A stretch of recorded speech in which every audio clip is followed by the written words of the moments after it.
एक आंसू की बूंद महिला के चेहरे से लुढ़क कर मेज पर गिरी, जिसे एक मक्खी ने देखा। उसने आंसू से अपना नाम मेज पर लिखा। यह देखकर महिला हैरान रह गई, क्योंकि वह उसके प्रेमी का नाम था। उसने उंगली बढ़ाई और मक्खी तुरंत उसकी हथेली पर चढ़ गई। महिला ने पूछा कि क्या वह उसका मृत प्रेमी है। मक्खी ने सिर हिलाया। उसने फिर पूछा कि क्या उसकी मौत दुर्घटना थी। मक्खी ने मना कर दिया। तभी मक्खी ने पत्रिका पर एक धनाढ्य व्यक्ति की तस्वीर देखी और उड़कर महिला के पास गई। बताई कि धनाढ्य व्यक्ति ने उसे मारा था। फिर वह लाल पेंट पर हुई और धनाढ्य व्यक्ति की तस्वीर की गर्दन पर लाल रेखा खींची। महिला तुरंत समझ गई। बदले की योजना के लिए उसने मक्खी को कीटनाशक से बचाने के लिए गैस मास्क बनाया, फिर टूथपिक ढूंढी और शक्ति प्रशिक्षण करवाया। यहाँ तक कि हर दिन कैसेट थे और ट्रेडमिल के रूप में इस्तेमाल किया। जब सब कुछ तैयार हुआ तो मक्खी रात को धनाढ्य व्यक्ति के बेडरूम में उड़ गई। पहले उसने बिना दोषी सिगरेट के बचे हुए हिस्से को पिला दिया और फिर उसने सिगरेट का बचा हुआ हिस्सा रजाई के नीचे सका दिया। जब धनाढ्य व्यक्ति को छूने का पता चला तो अंगरक्षक ने आग बुझा दी। सुबह दाढ़ी बनाते समय उसने नाई को परेशान किया। जल्द ही धनाढ्य व्यक्ति ने इस अनोखी मक्खी को पहचाना और मेज पर कीटनाशक दवा छिड़क दी। लेकिन मक्खी ने दवा नहीं पी, बल्कि उसे धनाढ्य व्यक्ति की शराब में डाल दिया। जब उसे कुछ गड़बड़ लगी तब तक वह आधा पी चुका था और उसने तुरंत उल्टी कर दी। यही नहीं रुका, उसने अपने तेज पंजों से बिजली की तार छिलकर तांबे के तार निकल गए, जिससे धनी व्यक्ति को लगभग बिजली का झटका लग गया। अगले दिनों उसने सावधानी बरतनी शुरू की। खाने से पहले अपने आदमियों से छकवाता था, लेकिन मक्खी हार नहीं मानती थी। उसे मौका मिलते ही परेशान करती। इस दिन उसे 9 रुपया 99 पैसे में एक विशाल तोप मिली। तुरंत एक विचार आया। उसने महिला को विस्फोटक बनाने को कहा। उसे स्टील पाइप में भरकर अनगिनत स्टील गेंदों से भरा और कोका कोला कैन पर निशाना साधकर धमाका कर दिया और अप्रत्याशित रूप से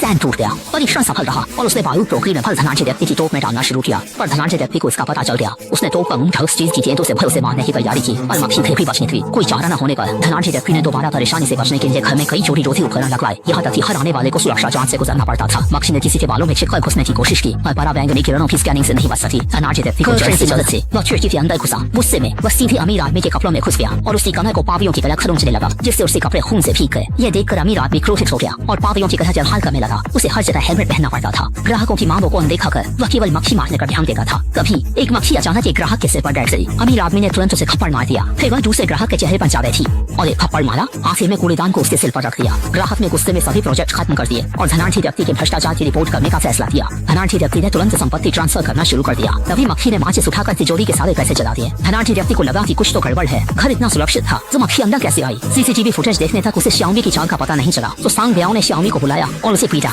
बुरी तरह पीटा। फिर मक्खी को बाहर आने के लिए धमकी दी। अपनी पत्नी को बचाने के लिए मक्खी को मारना पड़ा। लेकिन जब सांग ब्याओ उसे भेजने वाला था, मक्खी ने एक स्टील की सुई खड़ी कर दी।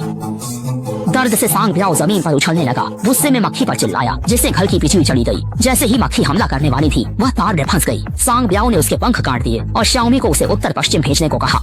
इस मुश्किल घड़ी में मक्खी ने श्याओमी को इशारा किया और श्याओमी तुरंत समझ गई कि अब अंतिम योजना शुरू करनी है और उसने सांग ब्याओ से मक्खी को आग से जलाने के लिए कहा।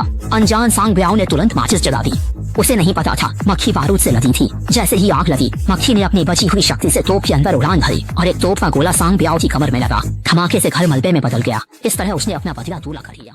ऐसे ही वीडियो के लिए चैनल को सब्सक्राइब करना मत भूलना।